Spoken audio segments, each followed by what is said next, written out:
Так, окей, барлықтарына сәлем. Бізде жаңа заман, жаңа бөлім осы каналда.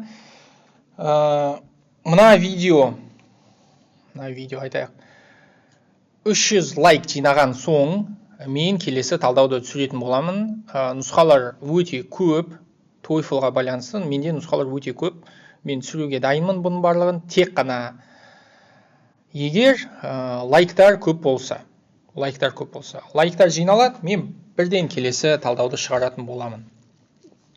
Все, кеттік. Так, бүгін бізде TOEFL ITP. Енді осы каналда мен ұбт бойынша шығармайтын шығар, мен TOEFL ITP бойынша бізде контент болады. TOEFL ITP-да бізде 3 секция бар: listening, reading және structure and written expression.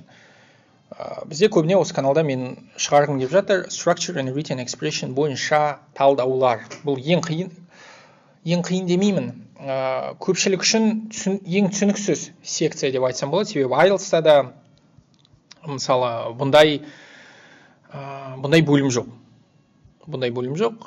Бұл грамматикаға байланысты, бұл бізде грамматикалық қателер іздеу бойынша және грамматикалық ережелерді ұстану бойынша сұрақтар болып табылады. Все, окей, лайк қойып кетеміз, кетіп бастаймыз. Так, бірінші сұрақ. Ellen Swallow Richards became the first woman to enter, graduate from, and at the Massachusetts Institute of Technology. Бұл жақта қандай ереже, қандай қате болып тұр? Қараңдар, бізге мына жақта таңдау керек мына сөзді. Мына сөзге дейін бізде мына жақта үтірлер тұр. Үтір дегеніміз нені білдіреді? Үтір дегеніміз ол бізде parallel structure деп аталады. Ол нақты бірдей сөз табының тізімделуі. Сөз табының тізімделуі нақты осы жағдай ол бізде to enter, міне to graduate, and мына жақта тағы бір етістік болу керек. Enter деген verb, graduate деген verb, and verb. Verb, and verb. Тура сол сияқты. Мысалы noun, and noun. Adjective, and adjective. Осындай ретілікте болады. Сондықтан бізге verb табу керек. Ол бізде А жауабы болады, міне teach. A teacher деген болмайды, себебі ол бізде зат есім. Relative clause бізге керек емес. To деген керек емес, себебі міне graduate деген жай ғана verb тұр. To ешқандай жоқ. To enter, graduate, and teach. Мына жақта to деген керек емес. Ол себепті Д жауабы бізде болмайды.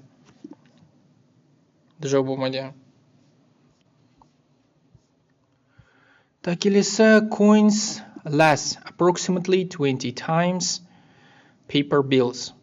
Бұл жақта екі нәрсені салыстырып тұр. Міне coins және paper bills.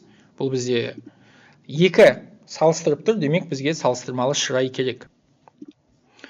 Longer, as long, longer than. Екі нәрсені салыстырып тұрған кезде бізде than деген керек. Than деген бәрібір керек бізге. Сондықтан осы так longer деген болмайды бізде. As long деген бұл жаққа келмейді. То есть айтқысы келіп жатыр ұзағырақ. Тиымдар олар 20 есе ұзағырақ өмір сүреді, ұзағырақ айналымда болады. Қағаз ақшамен салыстырғанда ұзағырақ, сондықтан ұзағырақ деген longer, екі затты екі адамды салыстырған кезде біз осы than деген қолданамыз. Сондықтан осы D жауабы да бізде, D жауабы бізде дұрыс. Так, келесі сұрақ. It has been estimated that species of animals more than a million, it's a million or more, there are over a million, are over a million of. That-тан кейін бізде осы жерде қазір ережені айтам. That-тан кейін бізде сөйлем болу керек. То есть бастауыш етістік. Сондықтан more than a million бұл жақта бастауыш етістік жоқ. Міне бастауыш етістік бізде бар. Мына жақта Д жауабында бастауыш бізде жоқ. Ол себепті Д жауабы қате. It's a million or more, there are over a million. It бұл жаққа келмейді. It нені білдіріп тұрғанын түсініксіз. It ол әдетте бір нәрсені алмастырады. situation деген нәрсені немесе he, she, it бойынша нақты бір адамды, нақты бір затты алмастырып тұрады. Бізде нақты ол ештеңені алмастырып тұрған жоқ. Сондықтан бізге осы be деген керек емес. Сондықтан, осы С жауабы дұрыс. Есептеліп қойылған. Мұнда миллионнан астам жануар түрлері, миллионнан астам жануар түрлері бар. Болды. Келесі. Dr. Seuss was Theodore Seuss Geisel wrote and illustrated delightfully humorous books for children. Мына жақта міне көріп тұрмыз екі өтір. Демек, мына жақта бізде relative clause болады. Relative clause. Who had realmies. Сондықтан міне А жауабы бізде болмайды. С жауабы бізде болмайды. Who had as his real name. Бұл жақта артық сөздер көп. Whose name деп айта салған жеңілірек. Whose name болды. Егер жалпы TOEFL-дың осындай айта салайын. Осындай бір қызық жері бар. Олар бұл жақта бір жауабы қате, өйткені артық сөздер көп. Артық сөздер болмау керек мүлдем. Ағылшын тілінің мән мағынасы негізі сода. Ол ағылшын тілі өте нақты, ағылшын тілінде өте көп сын есімдер және өте көп үстеулер. Сондықтан ол нақты әр құбылысты, объекті, адамды сипаттай алады. Артық сөз ағылшын тілінде керек емес. Бәрі қарапайым. Relative clause, whose real name, міне was. Тағы да,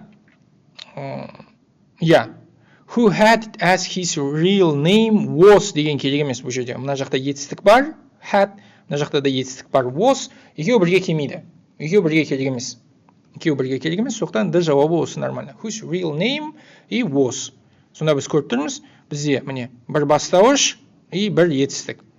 Ал Б жауабында бізде міне етістік, содан кейін тағы бір етістік. Бізге керек емес. Ол тым көп етістіктер. Олардың қажеті жоқ. Олар сөйлемге қосымша мағына да бермейді. Ол жай ғана артық сөздер. Келесі. American landscape architects was Hideo Sasaki. The most famous one of the most famous of the one most famous of. Мына жақта of соңында бұлай болмайды. Бұлай бізге керек емес. Ең атақты, міне ең атақтылардың бірі американдық архитекторлардың, ол Хидео Сасаки болды. B жауабы бізде дұрыс. Бұл қатып қалған сөз тіркесі one of the most деген. Бұл TOEFL-да келеді. Осыны жаттап алсаңдар болады. Мына one of the most дегенде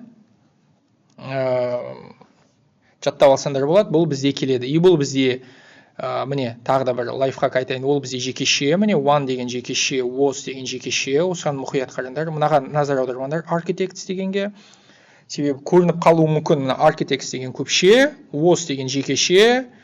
Бұл қате табу секциясында осындай нәрселер келеді. То есть көрініп қалуы мүмкін. Architects көпше, was бізде жекеше и қате осы жерде деп. Бұл жақта ешқандай қате жоқ. Себебі was ол қатысы бар мына one деген сөзге. Бастауыш one, соқтан етістік бізде was. Етістік бізде was болып тұр. Мынау көпше маңызды емес. Бұл қате табу секциясында осындай тапсырма келеді. Осы сұрақ жалпы осы сын есімдерге байланысты. Сын есімдер тақырыптарын жақсылап оқып алу керек, көріп тұрсыңдар. Бұл уже бізде екінші ма, үшінші ма сұрақ сын есімге. Так, мынау relative clause бізде.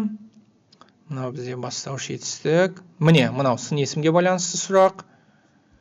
Мынау бізде parallel structure. Сын есімге байланысты уже екінші сұрақ бізде. Соқтан сын есім тақырыбын білу керек, ол осылай тесттің ең басына келеді.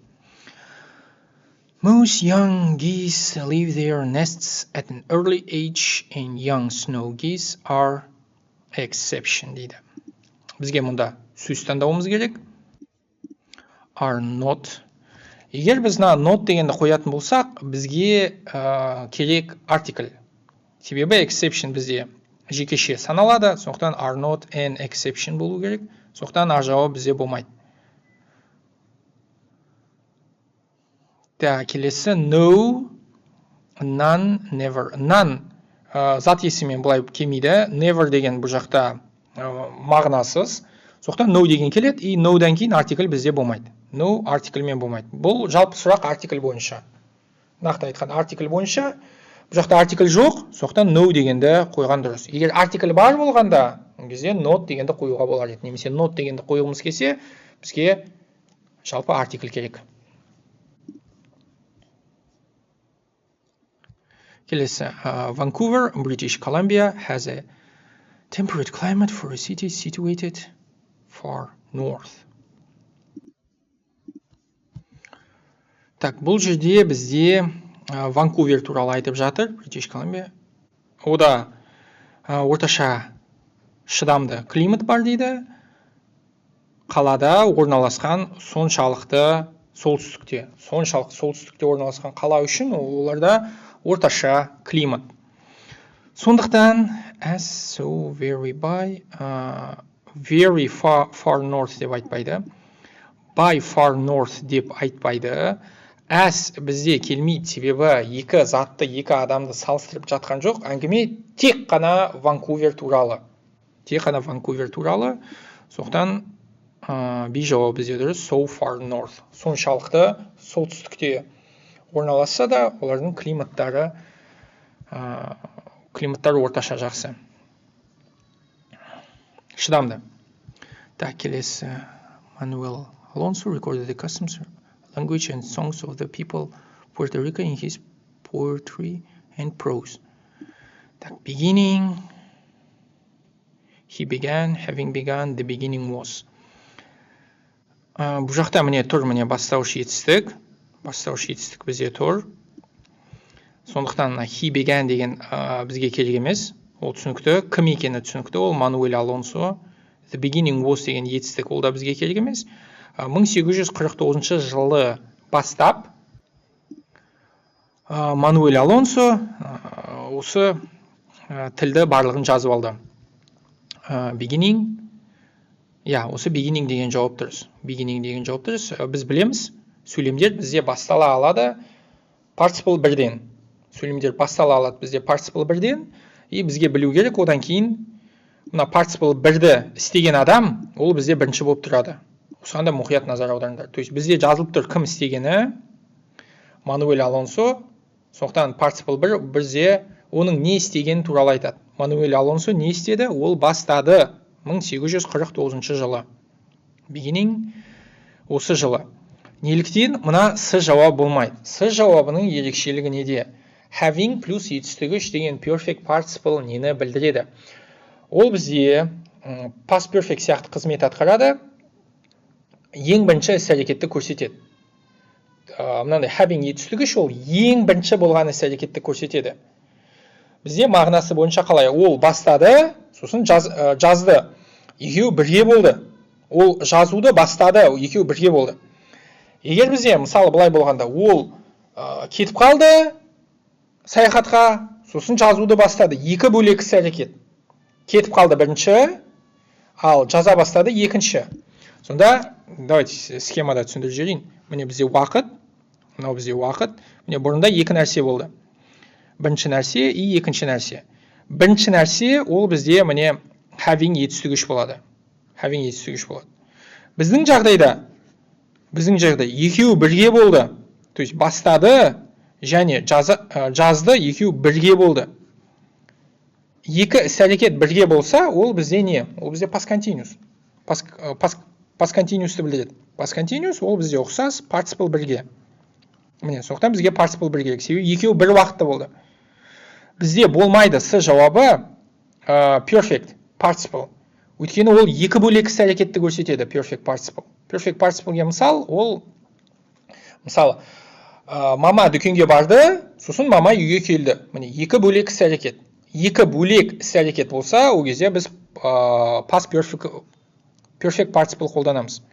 Екі іс-әрекет бірге болса, ол бастады и жаза бастады, екеуі бірге болып кетті. Ол кезде біз міне жай ғана participle бір қолданамыз. Міне, айырмашылығы бұл жерде осы. Әрине, сендер жауабын белгілейсіңдер, онсыз да мен түсінемін. Айырмашылығын білу керек. Кейде бізде present participle-ге де, perfect participle-ге де сұрақ келеді. Сондықтан оны да білген жөн айырмашылықтарын. Бұған байланысты тапсырмалар істеген дұрыс, бұған байланысты аудару жұмысын істеген дұрыс. Сол кезде бұл тақырып түсінікті болады. Бізде жаттығулар көп. Осы тақырыпқа байланысты себебі ол келеді. Келесі. The sails of a distant ship are visible before the body of the ship. The curve of the earth makes. Make бұл бізде комплекс объект, содан кейін бізде болады бастауыш и етістік. Бізде міне бастауыш бар, the sails of a distant ship. Бізге содан кейін етістік керек. To be болмайды. Бірден әдетте сын есім болады. Егер біз make жазсақ, бізге to be керек емес. Бұл make ережесі. Мысалы, make me happy. Make me happy. Көрдіңдер ме? Make ережесі бойынша, то есть мен әр жауапты осылай мыжғылап отырам. Жақсы ма? Әр жауапты мыжғылап отырам. Сол үшін сендер қарайсыңдар. Мына жақта to be жоқ. Көрдік, to be жоқ, сондықтан мына жауап болмайды, себебі бізде to be бар. Бізде to be бар, сондықтан make керек емес. Мына жауабында да бізге керек емес. Бұл жауабында өтірлер тым көп. Because the curve of the earth, because of the curve of the earth. Because және because of айырмашылығы неде? Because of. Because ол бізде плюс зат есім герунди болады. Because of шатастырып жүрдім. Because бізде плюс бастауыш етістік, то есть бізде сөйлем болу керек. Because of плюс зат есім немесе ing, герунди.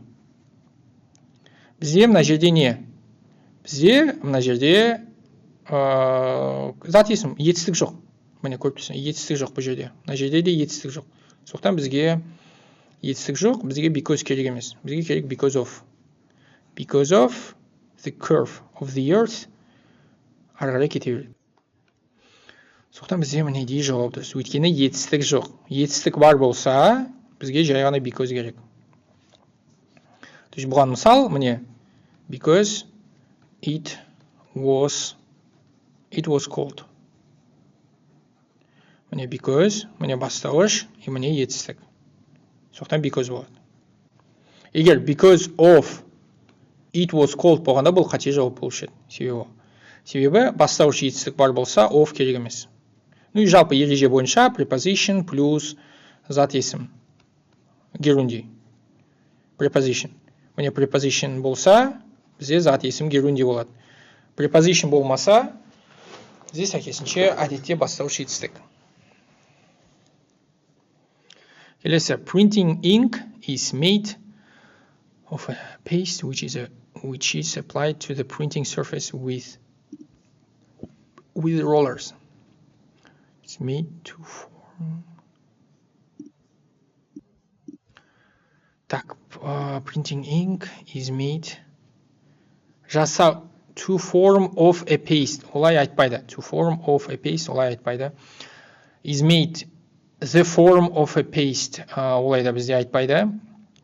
Жасалған пастаның формасында. Міне, с жауабы бізде дұрыс. So that it forms of a paste. Олай да айтпайды. Міне, пастаның формасында. Соқтан си жауабы бізде дұрыс. Егер біз а жауабын қойсақ, ол үшін болып кетеді. Made to form. Ол бізде жасалған құру үшін деп айтылмаған. Жасалған пастаның формасында. Бізде қазақша осындай сөйлем шығу керек. Соқтан бізде с жауабы ғана келіп тұр. Так, не айтайын деп едім. Достар, егер түсініксіз болса, это нормально. Барлығы. Бұл деңгей, бірден түсіну, бұл грамматиканың B1, B2 деңгейі. Егер түсініксіз болса, демек B1, B2 деңгейіне емессің. Болды. То есть біреу ойлауы мүмкін, мен қазір сабақты қараймын да, мен бірден бәрін түсініп кетемін. Жоқ, сен түсінбейсің. Себебі мен тақырып түсіндіріп жатқан жоқ, бұл нұсқа талдау. Бұл тақырып түсіндіру емес.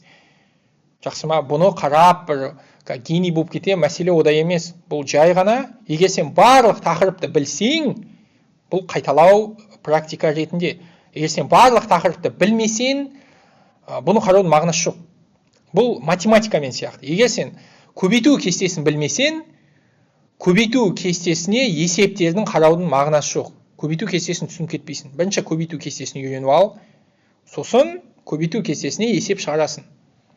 Мына жерде де тура сондай. Бұл жаңағы ABC бастапқы деңгей емес. Бұл ең соңғы бізге керек грамматикалық деңгей. Ең соңғы. Егер одан төмен болса, түсінбейсің. Түсінбесең, өзін оқымадың. Демек, тағы да тақырыптарды оқу керек, қайталау керек. Although cold climates, they can thrive in hot, dry climates as well. Мына жерде мынандай ереже, although болса бізде, ол кезде әдетте бізде болады бастауыш етістік. Although плюс бастауыш етістік. То есть бізге сөйлем керек. Міне Б жауабы болмайды, С жауабы бізде болмайды. Міне sheep бастауыш етістік міне тұр. И міне sheep бастауыш етістік бізде тұр. Бірақ adapted, одан кейін бізде міне нақты adapted деген үйренген. Егер олар жай ғана үйренген болса, ол кезде бізге adapted керек. Егер нақты бір нәрсеге үйренген болса, олар нақты суық климатқа үйренген, бейімделген, ол кезде бізге preposition керек. Ол кезде preposition керек, сондықтан бізге preposition міндетті. Міндетті, сондықтан осы д жауабы бар. Себебі нақты не нәрсеге бейімделгені жазылған. Олар нақты бейімделген суық климатқа. Сондықтан бізде preposition болуы міндетті. Д жауабы дұрыс. Келесі. Not only as a shade tree, but it also produces wood used for boxes and furniture. Егер бізде сөйлем not only дегеннен басталса, бұл бізде нені білдіреді? Бұл бізде инверсияның бар екендігін көрсетеді. Инверсия дегеніміз, мен түсіндірмеймін инверсия деген не екенін, бізде бөлек сабақ бар. Инверсияның нақты сөздері бар, и сол инверсияның нақты ережелеріне сай болады. Инверсия кезінде сөйлем, әдетте бізде сөйлем, ағылшын тіліндегі сөйлем реті, ол бізде бастауыш, и содан кейін етістік. Бастауыш, содан кейін етістік бізде. Инверсия кезінде мына екеуі ауысып кетеді. Инверсия деген ауысу дегенді білдіреді. Инверсия қай жағдайда болады? Ол нақты жағдайлар бар, сол жағдайлар жаттап алу керек, сол жағдайлар осы TOEFL-да келеді. Инверсия бұрында ұбт-да келуші еді, мен сол кезде сабақ жасағам, и қазір ол TOEFL-да келеді екен. Сондықтан мен сабағым әлі анау актуальный жоғалтпаған. 2022-ден бері түсіндіріп келе жатырмын инверсияны. Сондықтан бізде ауысып кетеді, и инверсия кезінде бізде болу керек мына жақта етістік, и содан кейін бастауыш. Екеуі ауысып кетті. Міне, мынау А жауабы болмайды, себебі бастауыш бірінші, етістік екінші. Б жауабы да болмайды. Міне С жауабы болады, міне етістік, и міне содан кейін бастауыш. Осы С жауабы бізде дұрыс, себебі инверсия. Not only ол инверсияны білдіреді. Not only жалғыз емес, одан да басқа сөздер бар. Сол сөздерді көретін болсаңдар, инверсияны белгілейміз. Инверсияны іздейміз. Келесі, one of Laura Ingalls Wilder's many books are about American frontier based on her own childhood experiences. Except one of all but without not any. Except one of. Except дегенді қоятын болсақ, бізде болу керек сөз қалғандары. Except деген басқасы, осыдан басқасы қалғандары анандай. Бізде қалғандары деген сөз жоқ, сондықтан А жауабы болмайды. Without one of, ол да мағынасы бойынша келмейді. Not any one of. Олай айтпайды. All but one of. Осы жауап бізде келу керек. Барлығы, бірақ біреуінен басқасы. Лаура Уайлдерсің кітабы ары қарай кете береді. Сондықтан бізде B жауабы дұрыс. 13 сұрақ бізде 22 минут, 25 минут болды. Келесі. One of the first industries to be affected by the Industrial Revolution was textile industry. Аяда бізде келмейді. Міне бастауыш бізде one, соқтан бізде мына жақта етістік керек, бізде етістік жоқ себебі was the textile industry. Осы жауап керек, себебі бізге етістік керек. Болды, текстильді киім тігу индустриясы. Қалғандары бізде келмейді. Қалғандары келмейді, себебі етістік жоқ. Қараңдар, мына бүкіл сөйлемде шақты білдіретін сөз жоқ. Affected ол бұл жерде participle 2. Participle 2 шақты білдірмейді. Шақты білдіретін сөз жоқ. Соқтан бізде міндетті түрде етістік керек. Шақты көрсететін сөз ол бізде was мына жерде. И one деген жекеше, ол түсінікті, бұл жерде басқа вариант жоқ. Келесі. The outer rings of a gyroscope are turned or twisted. The gyroscope itself continues to spin in exactly the same position. However, somehow otherwise no matter. Гироскоптың сыртқы сақиналары бізде бұрылған және бүгілген болған, гироскоптың өзі тура сол позицияда айнала береді дейді. Гироскоп тура сол позицияда айнала береді, бірақ қарамастан оның сыртқы сақиналары бүгілген бұрылғанына қарамастан. Somehow деген келмейді, otherwise деген ол да бізде келмейді бұл жерде. However, міне however деген келеді, и however'дан кейін әдетте бізде бастауыш етістік. Міне бастауыш бізде мынау, етістік бізде мынау. Бұл грамматиканы білу керек, то есть неден кейін бастауыш етістік. Және қай жағдайларда. Бұны білу керек, бұл 100% келеді, көріп тұрсыңдар. No matter деген бұл жақта келмейді. However келеді. Алайда гироскоптың сыртқы сақиналары бүгілген бұрылған, гироскоптың өзі тура сол позицияда айналуды жалғастырады.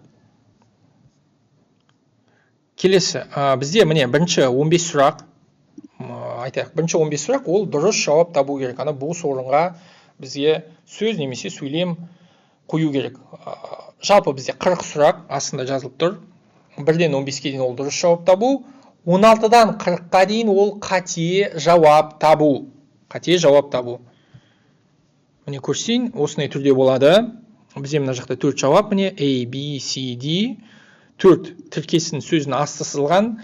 4-еуін біреуі қате. Қайсы қате екен табуымыз керек. 3-еуі дұрыс, біреуі қате. Осын бізге табу керек. Болды. Кеттік мынаны оқиық. The rock formations in the Valley of Fire in Nevada has been worn into many strange shapes by the action of wind and water. Бізде мына жерде қате табуымыз керек. Так, бастауыш бізде қайсы? Әр қашанда, TOEFL-да осы қате жауап табатын кезде бастауышты тауып алыңдар. Сол кезде сұрақ арғарай сұрақ шешу жеңілдей түседі. Бастауыш бізде the rock formations. Осы бізде бастауыш. Бастауыш бізде көпше. Бұл да өте маңызды, міне көпше. Has been worn. Has ол бізде жекеше. Соқтан мына жерде бізде болу керек have. Have болу керек, өйткені бастауыш бізде көпше. Көрді, бастауыш көпше. Соқтан бізге have деген керек. Мынау be, have. Be плюс етістігіш. Бізде дұрыс бол. Ереже бойынша be плюс етістігіш. Many strange shapes. Зат есімнің алдында бізде adjective. Бұл ережеге сай, бұл жақта бәрі дұрыс. By the action of wind and water. Бұл жақта да бізде бәрі дұрыс. Бұл жақта да бәрі нормально. То есть пассив. Пассивтан кейін бізде by келеді, бәрі жақсы. Of-тың екі жағында зат есім. То есть ереже бойынша of-тың екі жағында да зат есім болу керек. Зат есім неме? Зат есім болу керек.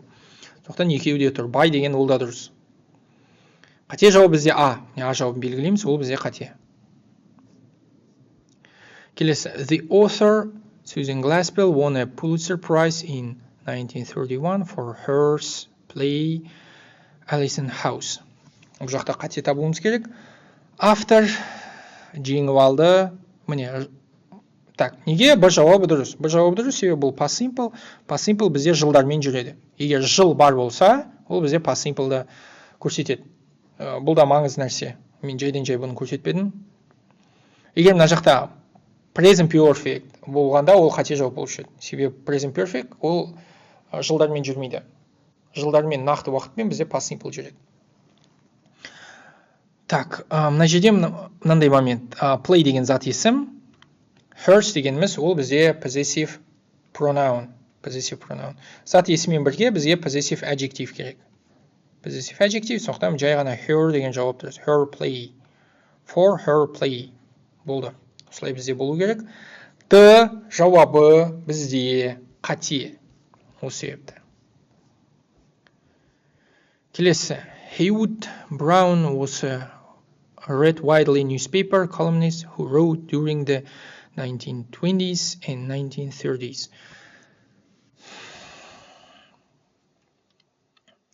Бұл жерде бізде қате мына а жауабы сөз реті wildly read болуы керек.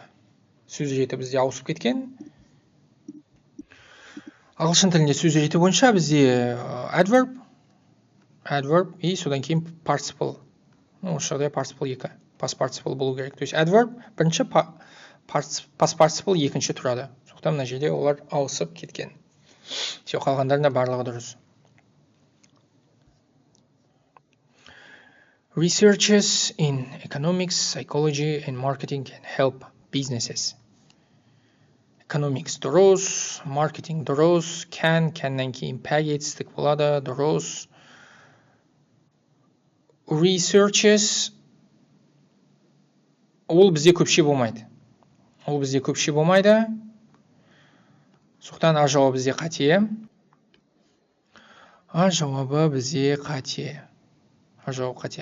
Егер адамдар болғанда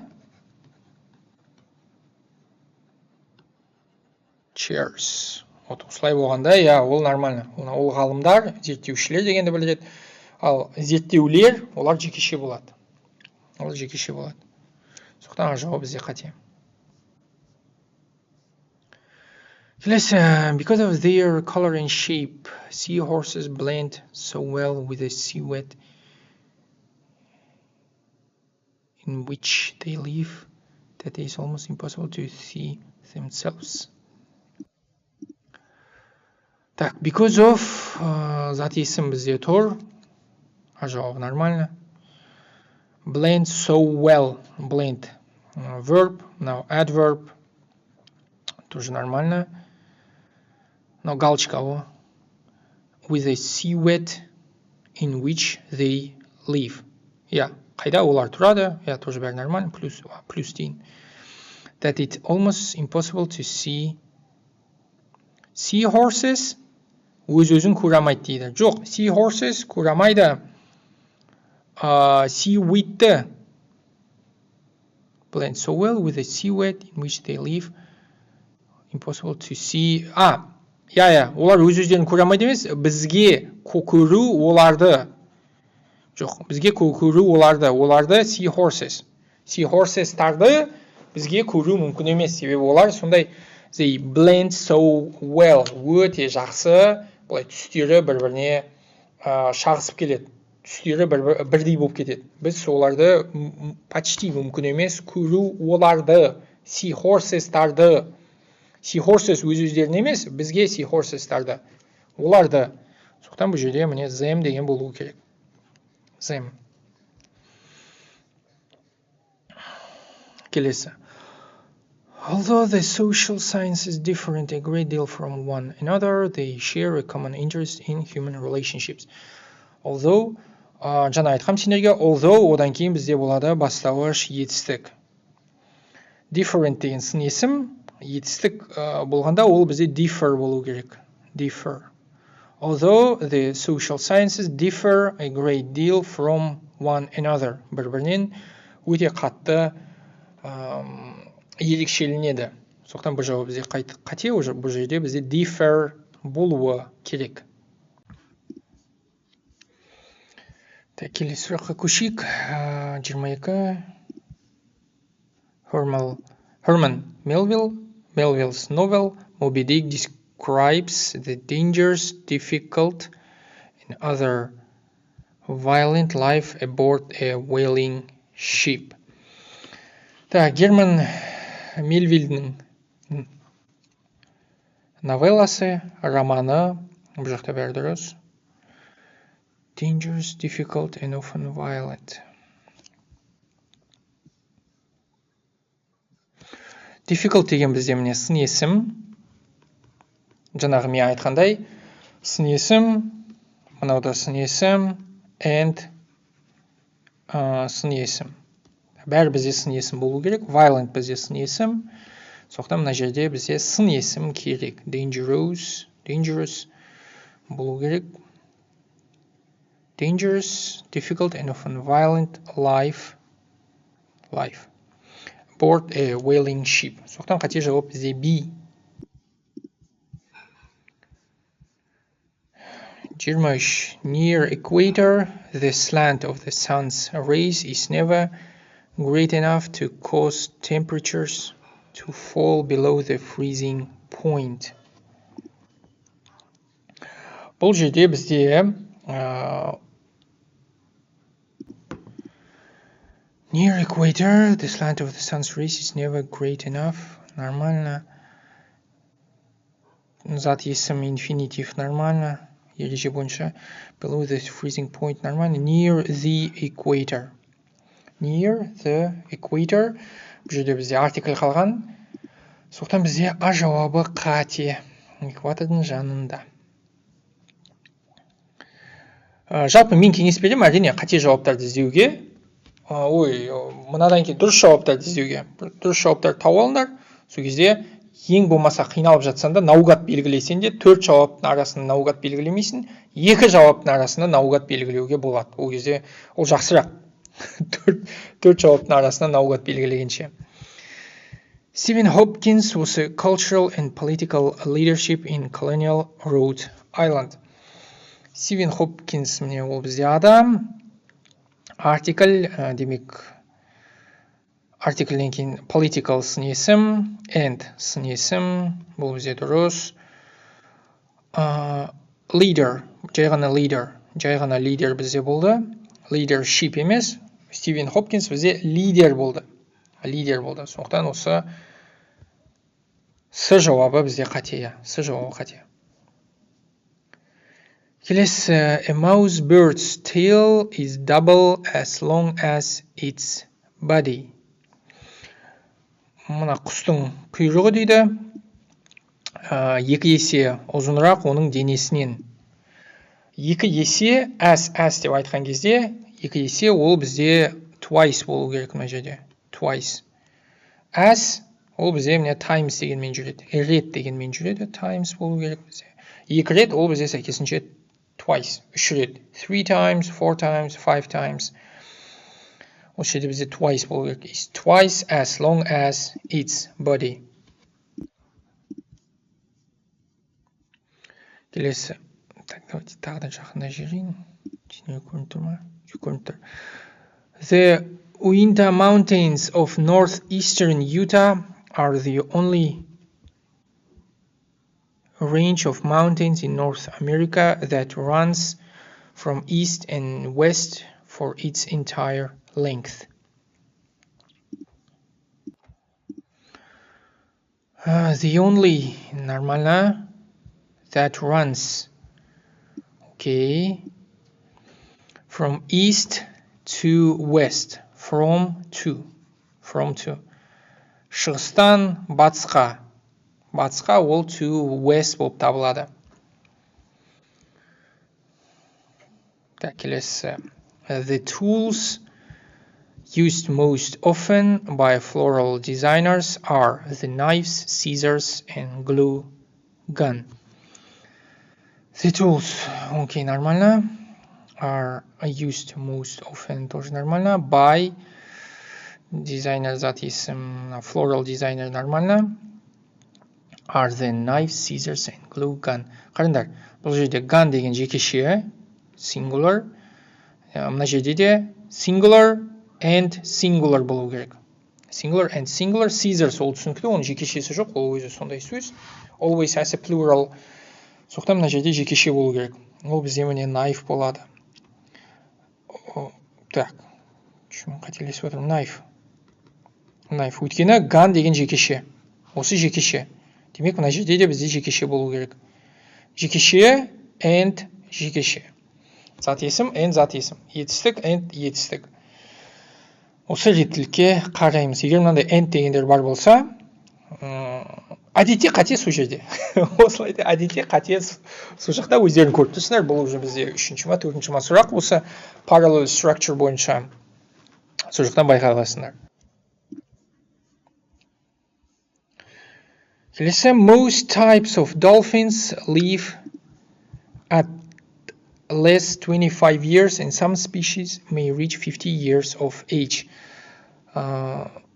Дельфиндардың көпшілік түрі өмір сүреді минимум 25 жыл. Less деген салыстырмалы, ештеңені салыстырып тұрған жоқ ештеңемен. Сондықтан минимум бұл жақта at least болу керек. At least ол бізде минимум дегенді білдіреді. Сондықтан мына жақта міне бұл жауабы қате. Минимум 25 жыл. Isle Royale National Park in Lake Superior can only be reached by the boat. Так, in Lake Superior нормально. Can only be reached. Can бұл жақта келеді. Canнан кейін міне пәк етістік. Be-дан кейін етістік үш. Бұл жақта бәрі пойдет. Біз транспорт туралы айтқан кезде бізде артикль болмайды. By boat, by car, by plane деген сияқты. Артикль бұл жерде керек емес. Өйткені мынау National саябаққа жетуге болады, нақты қайықпен емес, жалпы қайықпен жетуге болады. Жалпы қайықпен. Сондықтан бізде артикль бұл жағдайда керек емес. Жалпы транспорттармен артикль қолданылмайды, өйткені біз жалпы жағдай туралы айтып жатырмыз. The main divisions of geologic time called eras are subdivided to periods. The main divisions, okay, geologic time, okay, аталады era деп, okay, и divided, бізге жаттау керек барлық verb preposition және жаңағы adjective preposition. Бұның барлығын жаттау алу керек. Нақты тізім бар. Бұл көп түсінер келеді. Және сәйкесінше қай етістіктерден кейін герунди, қайсынан кейін инфинитив, қайсынан кейін екеуді деген теориялық материалдардың бәрін жаттау алу керек. Сондықтан мына жерде divided into, subdivided into болуы қажет. Қандай қиын мына TOEFL талдаулар? ұбт-дан қиынырақ. Талдауда өйткені әрқайсысын түсіндіріп отыру керек. ұбт-да сұрақтар жеңілірек, ұбт жеңілірек. ұбт жеңілірек. Мына жақта, то есть ұбт ол тек қана осы written, writing болып табылады, ал TOEFL-да бізде еще reading listening бар. Сондықтан reading listening-пен ақ алып кетуге болады. All root vegetables grow underground, and not all vegetables that grow underground are roots. Барлық тамырлы көкөністер жердің астында өседі. Және барлығы емес, жер астында өсетіндер тамырлары бар. Бұл жақта және емес, бірақ деп айту керек, бірақ олай істейтін барлығы, олай істемейтін барлығы тамырға ие емес. Жалпы сендерге әдеби түрде аудара салдым, бұл жақта бірақ деген керек. Өйткені бір жағынан мына жер болымды, мына жер болымсыз көрінер. Болымды болымсыз болса, бізде әдетте қарама-қайшылық білдіретін сөз керек. Conjunction of contrast деп аталады. Сондықтан осы сұрақта but болуы керек. The process of fermentation takes place only in the absence of oxygen. The process, нормально. Process бізде жекеше, сондықтан мына жақта takes болады, нормально. Only in, окей. Мына жақта міне z деген артикль, и of деген тұр. Of-тың екі жағында бізде зат есім болу керек. Екі жағында зат есім болу. Absent ол бізде сын есім, бізде болу керек absence. Absence болу керек бізде, зат есім болу керек, сондықтан д жауабы қате. Of, оның екі жағында бізде зат есім болуы міндетті. А бізде сын есім, сондықтан ол бізде қате. Д жауабы қате.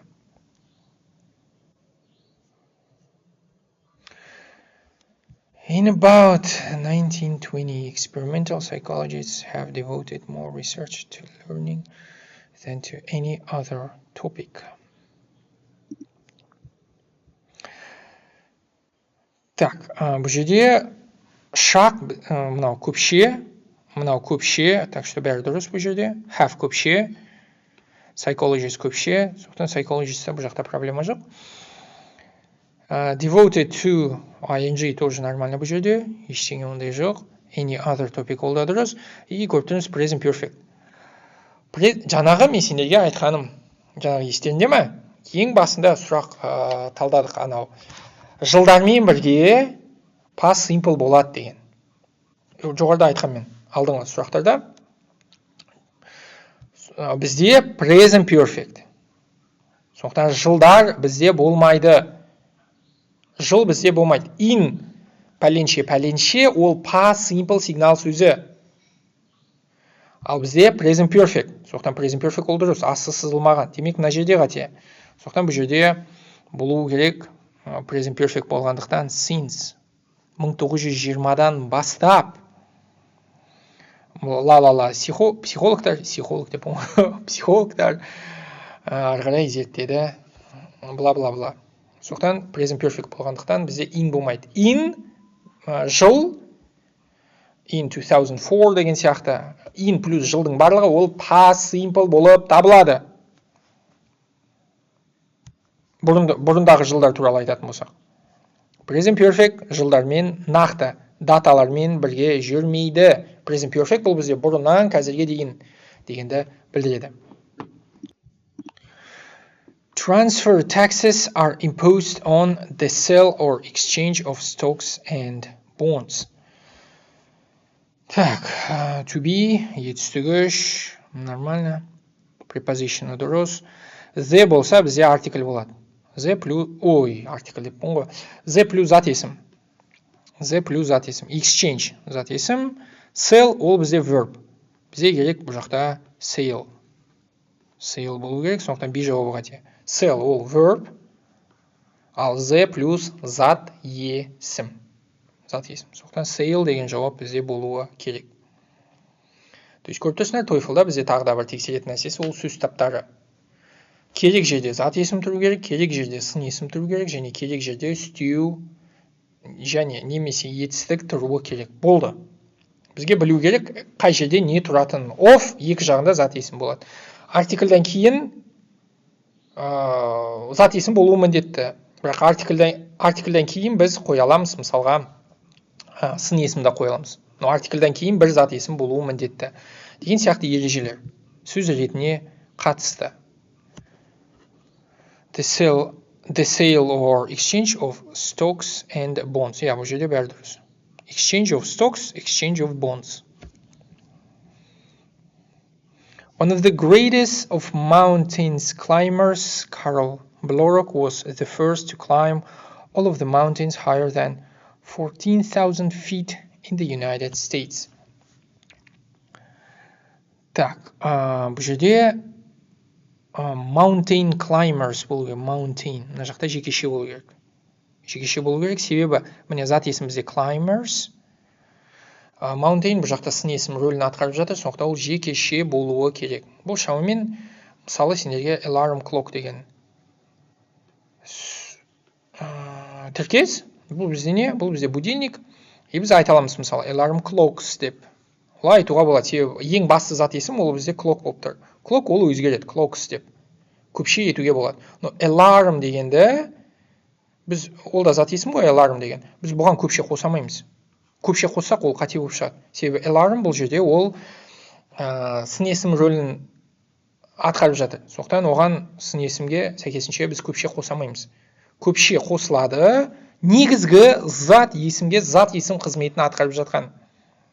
Міне, зат есім қызметін атқарып жатқан, бұл бізде міне climber, climbers. Осы сөз болып табылады. Mountain ол сын есім рөлін атқарып жатыр. Was the first, дұрыс, реттік плюс the артиклі бұл дұрыс. Climb all of the mountains, дұрыс, көпше, all of the, дұрыс бәрі. 14,000 feet, бұл да бізде дұрыс. Келесі, biochemists have solved many of the mysteries about photosynthesis, the process which plants make food. Biochemists көпше, have көпше, have-тан кейін етістігіш, дұрыс. Бүшеде бәрі дұрыс. Many of the mysteries. Mysteries деп оқып жердің ғой. Mysteries, я дұрыс. The артиклі плюс зат есім. Міне бізде тұр. Артикль зат есім бәрі дұрыс бұл жерде. The process plants make food. Я бұл жерде де бәрі дұрыс. Plants make food, я. The process процесс. Қандай процесс? Осы процесс арқылы. Осы процесс арқылы өсімдіктер тамақ жасайды. Арқылы, сондықтан бізде міне by деген болу керек. The process by which plants make food. Процесс өзі өсімдіктерді тамақ жасамайды. Процесс арқылы өсімдіктер тамақ жасайды. Процесс арқылы. Процесс арқылы, сондықтан міне арқылы деген ол бізде осы by деген болып табылады. By болып табылады. Мен түсінемін, орысша оқитындар мына талдауды қараса, типа вот. Ема, кто-то на казахском может так объяснить. Я такие слова не знаю. Деп. Нормально, қазақша. Келесі 37. Oceanic islands have been separated from the mainland for too long that they have evolved distinctive animal populations. Так, separated from, дұрыс, to, сондай ұзақ уақыт бойы, тым ұзақ уақыт бойы емес, бұл жақта мына уақыттың сондай ұзақ болғанына олар екпін қойып жатыр.